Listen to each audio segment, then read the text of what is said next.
Life of the Amazonia est un jeu pour 1 à 4 joueurs à partir de 14 ans pour des parties d'environ 2 heures. Dans le jeu, chaque joueur va être en charge de développer et de faire prospérer une partie de la jungle amazonienne en plantant des arbres et des fleurs aquatiques pour développer un biome adapté aux différentes espèces animales. Le but du jeu est d'avoir le plus de points d'environnement à la fin de la partie. Les points d'environnement sont représentés par des petites étoiles. Pour la mise en place, on va commencer par placer un petit plateau cascade en relief sur lequel on va retrouver 4 pistes. Une piste pour les territoires, une piste pour les arbres, une piste pour les plantes aquatiques et une petite piste pour les sacs à dos. Au début de chacune de ces 4 pistes, chaque joueur va mettre un petit pion à sa couleur. Ensuite, on va mélanger toutes les tuiles terrain, donc ce sont des tuiles de ce type-là, qu'on va placer en tas au milieu de la table et on va en tirer 3 faces visibles. Et chaque joueur va récupérer une tuile terrain de départ. Donc les tuiles terrain de départ, elles sont identifiées par un verso avec une petite tente, contrairement aux autres tuiles où il n'y a pas de logo. Donc il y en a une par joueur. Donc là, si on joue à 2, on en donne une au hasard à chacun des 2 joueurs. Ensuite, vous allez mettre à disposition les 2 boîtes de ressources du jeu.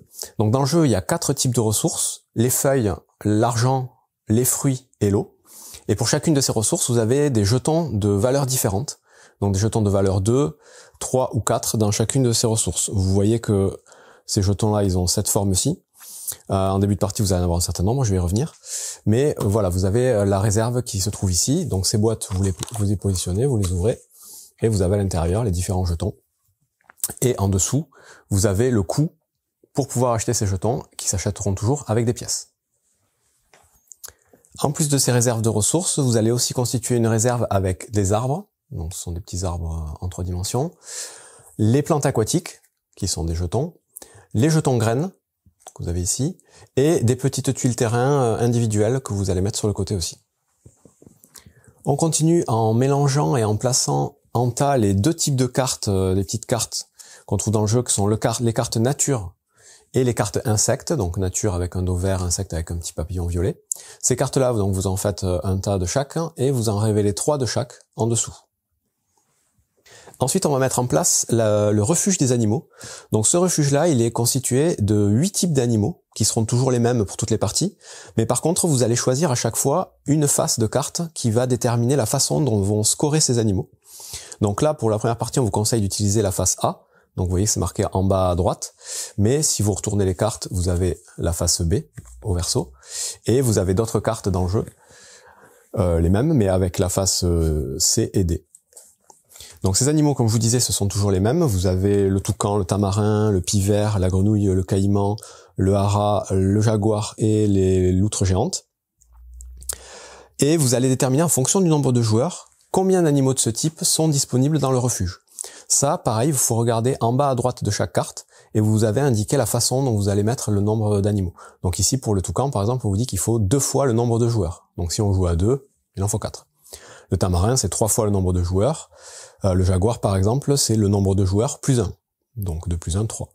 Donc vous placez les petits jetons correspondants. Donc vous voyez que c'est des jetons plutôt sympas en couleur et en 3D. Le bon nombre d'animaux donc de chaque type pour constituer la réserve d'animaux. Ensuite, chaque joueur va commencer avec un animal spécial en début de partie. Donc pour ça, on va distribuer, donc ce sont les cartes animaux qui ont un verso avec deux petites pattes, 2 petites empreintes, contrairement aux animaux communs qui sont recto verso. Ces animaux-là, vous les mélangez tous, vous en distribuez 2 à chaque joueur, et chaque joueur va en choisir un parmi les 2, qui va placer face visible devant lui, avec le petit jeton animal correspondant.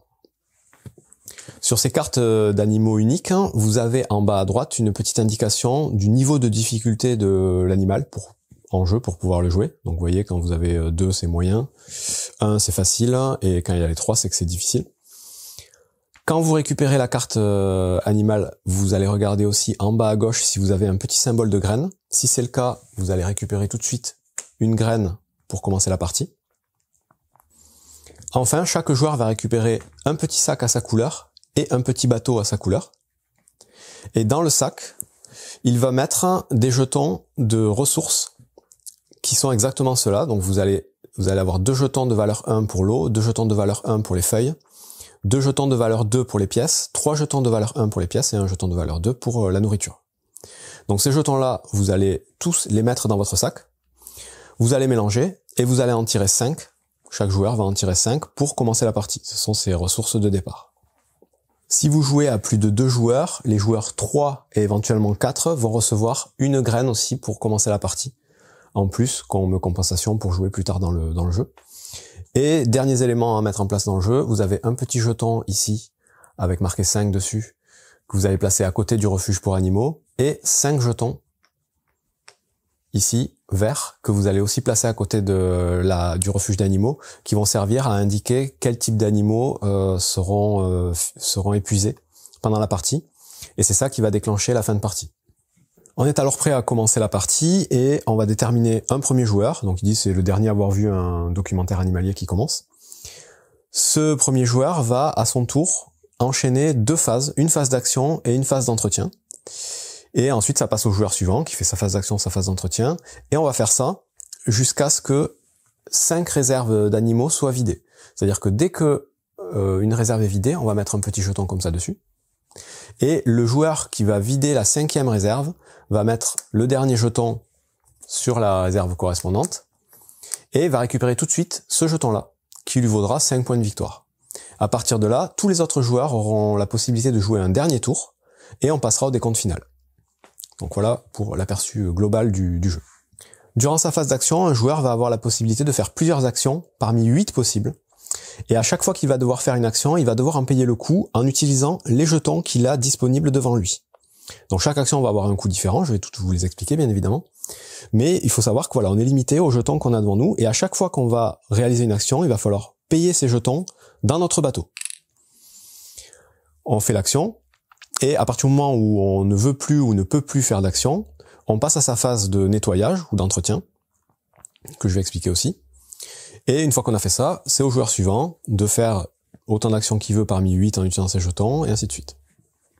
À chaque fois qu'on va dépenser des ressources pour le coût d'une action, on ne récupérera jamais la monnaie. Si par exemple, à un moment donné, je dois faire une action qui coûte une nourriture et que j'ai que un jeton de 2, ben, je paye mon jeton de 2, je fais mon action, mais on me rend pas la monnaie, on me rend pas les 1 que j'ai dépensés en trop. De plus, à chaque fois qu'on devra payer quelque chose avec des jetons, on pourra toujours dépenser 2 jetons, peu importe leur valeur, donc que ce soit des jetons de valeur 2, de valeur 1, on peut dépenser 2 jetons pour récupérer une ressource de valeur 1 de n'importe quel type. Donc si admettons ici j'ai 2 pièces, il me faudrait 3 pièces, je peux dépenser ces 2 jetons pour avoir la pièce qui me manque. Donc voilà, il y a des échanges 2 jetons pour 1 point de valeur d'une ressource de notre choix.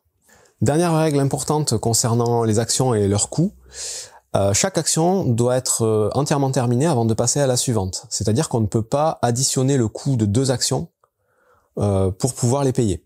Je m'explique. Si, admettons, payer mon premier arbre me coûte 1 feuille et acheter une tuile terrain me coûte 2 feuilles, je peux pas payer mon jeton de 3 pour faire les 2 actions. C'est-à-dire 1 pour l'arbre et 2 pour la tuile terrain. Je suis obligé de payer 1 pour ma première action, et les 2 qu'il me faut pour ma deuxième action, ben, je suis obligé d'utiliser un deuxième jeton. Par contre, si jamais je veux faire 2 fois de suite la même action, là je peux cumuler. C'est-à-dire que si mon premier arbre me coûte 1 et mon deuxième arbre, ma deuxième action arbre me coûte 2, ce qui me fait un total de 3, mais dans ce cas-là, je peux venir payer tout de suite avec ma pièce de 3 et récupérer 2 arbres. Voilà, c'est tout pour les règles d'action et de paiement d'action. Voyons maintenant les 8 différents types d'actions qui sont possibles pendant une partie. La première, elle est toute simple, c'est acheter des ressources. Donc comme je vous ai montré tout à l'heure, le coût des ressources est indiqué sur le côté du plateau.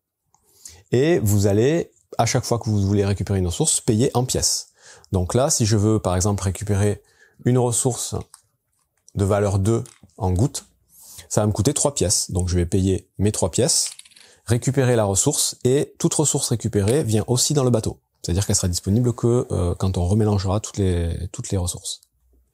Ça, c'est la première action, acheter des ressources. La deuxième action possible à son tour, ça va être de récupérer une tuile terrain et de la rajouter à notre zone de jungle devant nous. Pour ça, il faut regarder la piste cascade qui est la plus en haut. Donc là, vous allez avoir votre marqueur et vous allez regarder la case qui suit la position de votre marqueur. Et ça va vous donner en bas le coût de la prochaine tuile que vous voulez acheter. Donc ici, si vous êtes au début, la première tuile va vous coûter 1 feuille. Donc vous payez votre feuille dans votre bateau. Et vous allez pouvoir choisir une des 3 tuiles disponibles sur le plateau. Vous prenez la tuile et vous allez tout de suite remplacer cette tuile par une nouvelle. Et au niveau du placement de cette tuile dans votre jungle, il y a qu'une règle à respecter, c'est qu'il faut qu'il y ait 2 hexagones au minimum qui se touchent. C'est-à-dire que là, vous allez pouvoir placer la tuile comme ceci, mais vous ne pourrez pas la placer comme ceci. Ensuite, vous avez remarqué, il y a 3 types de terrains différents dans le jeu, de l'eau, de la forêt et du marais. Il n'y a aucune règle concernant l'adjacence de ces zones. C'est-à-dire que vous pouvez très bien mettre un marais à côté de l'eau, une forêt à côté d'un marais, enfin ça n'a pas d'importance. Ça aura une importance évidemment en fonction de où les animaux veulent être placés, on va y venir après. Mais voilà, la seule règle à respecter au moment de placer la tuile, c'est qu'il y ait au moins 2 hexagones qui se touchent. Sur ces tuiles, vous allez voir que parfois il y a des petits icônes comme ceci. Ces icônes-là, ce sont des bonus qui s'activeront uniquement quand vous placerez quelque chose dessus. Donc quelque chose, en fait, dans le jeu, ça s'appelle une forme de vie. Ça peut être soit un arbre, soit une plante aquatique, soit un animal. C'est les 3 formes de vie qu'on va pouvoir placer sur nos petits hexagones. Et la règle, c'est qu'on ne pourra avoir qu'une seule forme de vie par hexagone. Donc si on met un animal ici, on ne pourra pas y mettre un arbre en plus. C'est vraiment soit un arbre, soit un animal, soit une plante aquatique. Et donc, comme je vous ai dit, quand vous posez un jeton sur une petite icône comme ça déclenche un bonus. Les bonus, il y en a 7 différents, et je les expliquerai à la fin.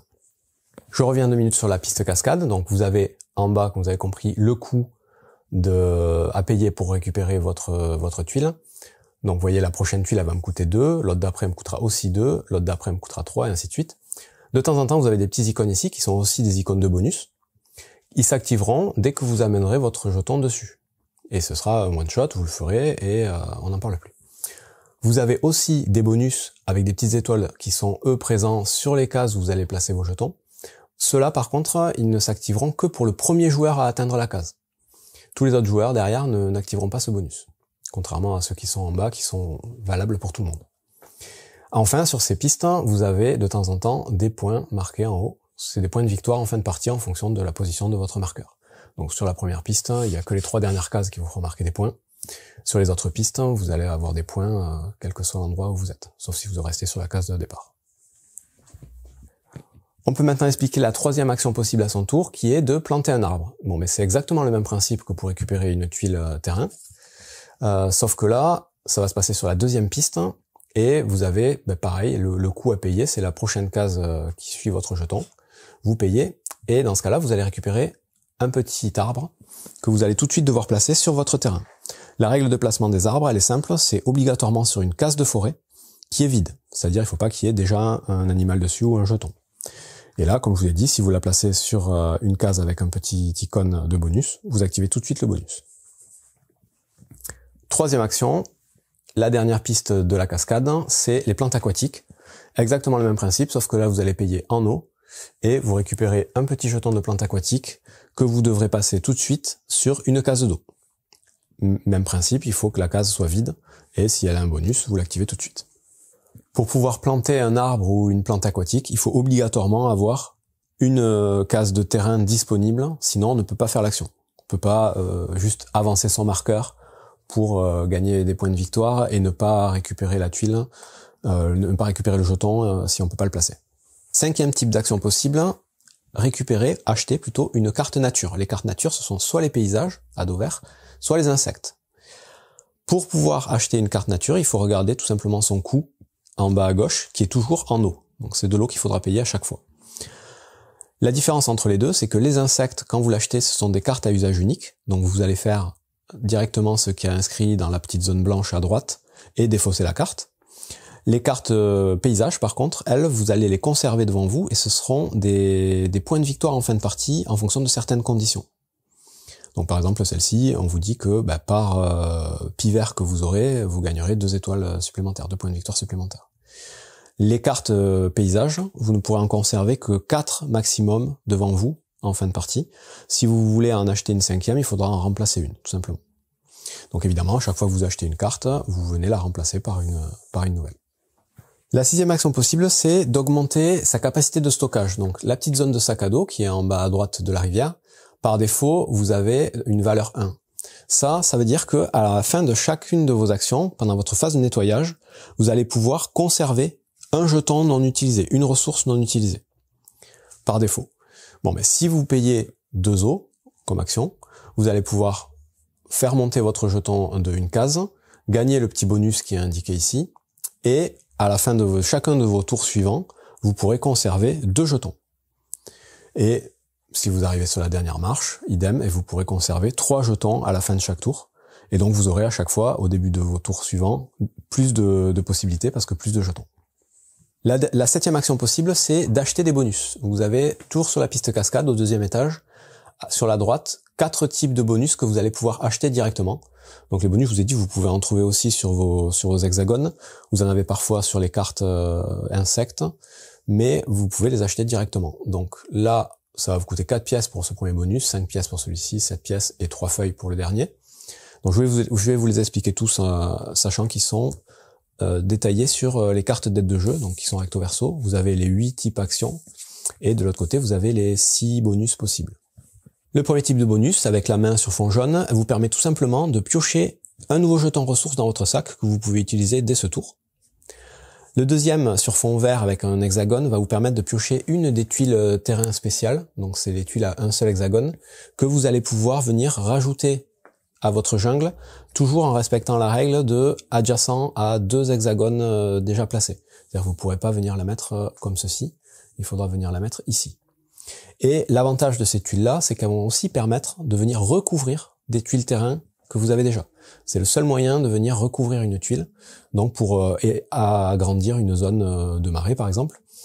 Quand vous faites ça, vous placez la tuile sur n'importe quelle couleur d'hexagone déjà présent. Si vous recouvrez un bonus, vous ne le gagnez pas de cette façon par contre. C'est que en mettant des formes de vie que vous allez gagner les bonus, pas en mettant des nouvelles tuiles. Le troisième bonus sur fond marron, c'est pour gagner des graines. Donc vous prenez une graine de la réserve, vous la rajoutez à votre réserve personnelle, sachant que vous êtes limité à 4 graines maximum au même moment dans votre réserve. Et ces graines-là, par contre, elles ne sont pas prises en compte pour les ressources en fin de tour. Quand vous devez conserver donc 1, 2 ou 3 ressources par rapport à votre sac à dos, les graines ne sont pas prises en compte. Et bien penser, ces graines-là, dès que vous les utilisez, vous les remettez dans la réserve, vous les mettez pas dans votre bateau.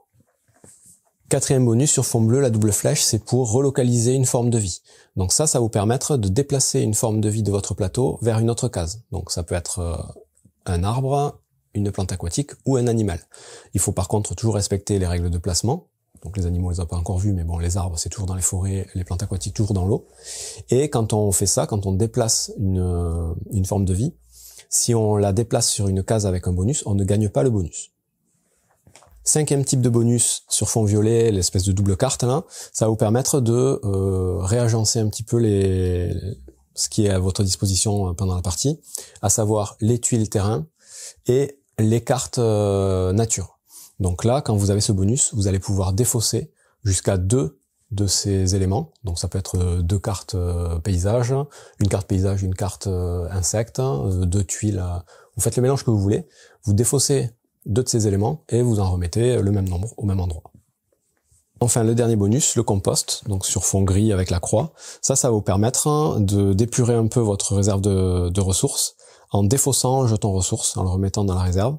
Ça peut être un jeton ressources soit disponible devant vous, soit dans votre bateau. Vous ne pourrez pas aller chercher un jeton dans votre sac. Il nous reste à voir la dernière action possible parmi les 8, qui est de récupérer un animal dans notre jungle. Donc pour ça, il y a 3 prérequis. Il faut obligatoirement que l'animal soit toujours disponible dans le refuge, donc il y a encore au moins un jeton de l'animal correspondant. Il faut ensuite pouvoir payer le coût de l'animal, donc le coût, il est inscrit en bas à gauche de chaque carte. Donc tous les animaux vont nécessiter un certain nombre de ressources de nourriture, et certains vont en plus avoir besoin d'eau ou de feuilles. Donc, si vous pouvez payer le coût qu'il est disponible, la dernière condition à respecter, c'est la condition de placement, qui elle est indiquée en haut à gauche de chaque carte des animaux. Et on va vous dire sur quel type de terrain l'animal peut être placé. Sachant qu'il y a 2 types d'animaux. Les petits animaux, qui se placent sur un seul hexagone, et les gros animaux, qui eux se placent sur 2 hexagones. Et donc vous voyez, quand vous avez un hexagone gris ici, ça veut dire que lui il se place n'importe où, pas de problème. Lui c'est pareil. Le pivert, par contre, lui, c'est soit sur une case de forêt, soit sur une case de marais. La grenouille, soit sur une case de marais, soit sur une case d'eau. Le caïman, c'est obligatoirement sur une case d'eau et, comme c'est un gros animal, il faut qu'il déborde sur n'importe quel autre hexagone. Le hara, même chose, sur de la forêt et n'importe quoi. Le jaguar sur du marais et n'importe quoi. Et la loutre, il faut qu'elle soit sur 2 hexagones de même type. Toujours concernant les animaux, vous remarquerez qu'il y a différents types d'animaux aussi. Vous avez les oiseaux, vous avez les mammifères, et vous avez les reptiles amphibiens. Donc reptiles amphibiens c'est en bleu, les oiseaux en jaune et les mammifères en marron. Bon, mais ce type-là va avoir une importance sur certaines cartes paysages ou certaines cartes insectes. Quand on vous mettra cette icône-là, bon, vous comprendrez que c'est le type d'animal concerné. Enfin, toujours concernant ces animaux, il va bien falloir regarder évidemment de quelle façon ils vont nous faire marquer des points en fin de partie. Donc ça, c'est ce qui va être indiqué dans le petit encart à droite. Et chacun a une façon différente de faire marquer des points.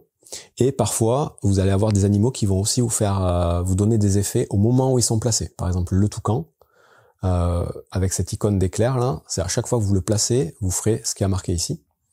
Et en fin de partie, chaque toucan vaudra 4 points de victoire. Il y a 3 types de termes à connaître pour bien comprendre le scoring des animaux. Le premier, c'est le terme habitat. Donc un habitat, tout simplement, c'est une zone de terrain constituée de plusieurs hexagones d'un même type. Donc ici, vous avez un habitat forêt, un habitat rivière, un habitat marais. Donc ça, c'est facile. Après, vous avez le principe de groupe. Donc un groupe, c'est tout simplement des formes de vie adjacentes selon un certain modèle. Donc ici, vous avez voilà juste côte à côte. Mais par exemple, sur le scoring B de la grenouille, vous voyez, vous avez des formes bien particulières qu'il va falloir respecter. Et ça, c'est ce qu'on appelle un groupe. Et le dernier terme à connaître, c'est le terme communauté. Donc une communauté, vous l'avez ici, c'est une sorte de réseau de formes de vie. Donc là, on vous dit que voilà, les haras, il faut qu'ils soient dans une même communauté avec le plus de plantes possible, et ça va vous faire marquer des points. Donc voilà, en gros, les termes qui vont revenir pour le scoring des animaux. Je vais vous donner quelques exemples. Le toucan, donc déjà, quand vous le placez, vous avez son petit effet qui vous dit que s'il est placé sur une case avec un bonus, vous gagnez 2 fois le bonus. Donc ça, c'est pas mal.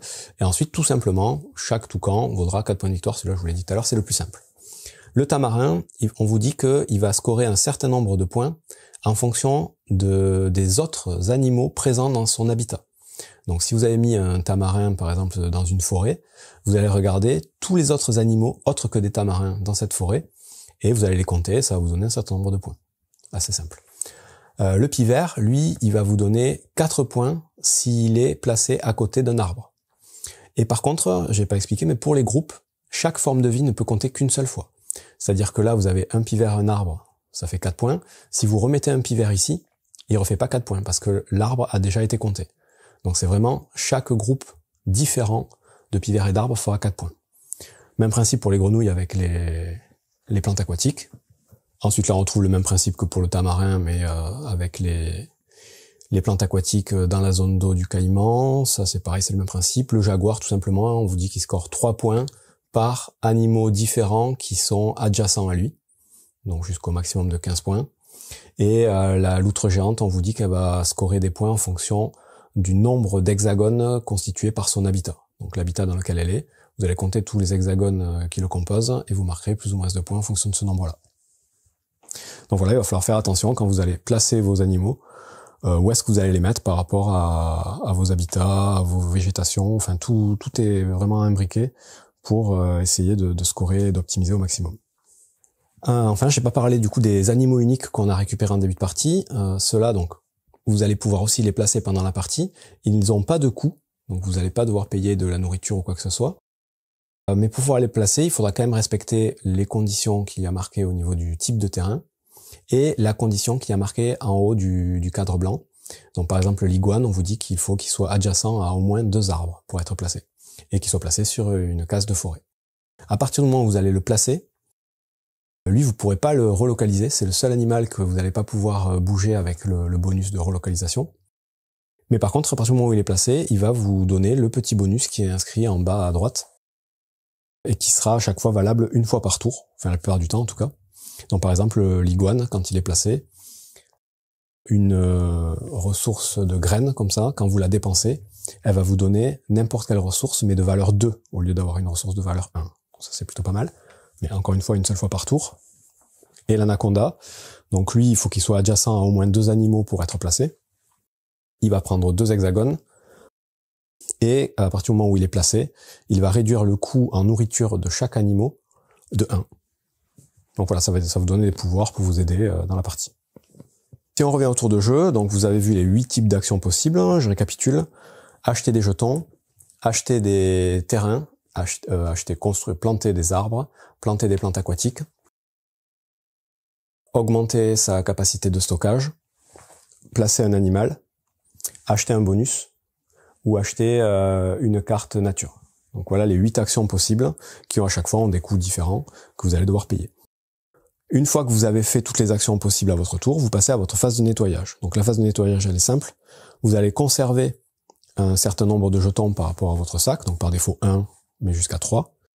Ensuite, vous allez piocher 5 nouveaux jetons pour être prêt pour la prochaine manche. Et si à ce moment-là, vous devez piocher et vous avez plus assez de jetons, ben c'est là que vous allez remettre tout ce que vous avez dans votre bateau, dans votre sac, pour pouvoir piocher les jetons qui vous manquent.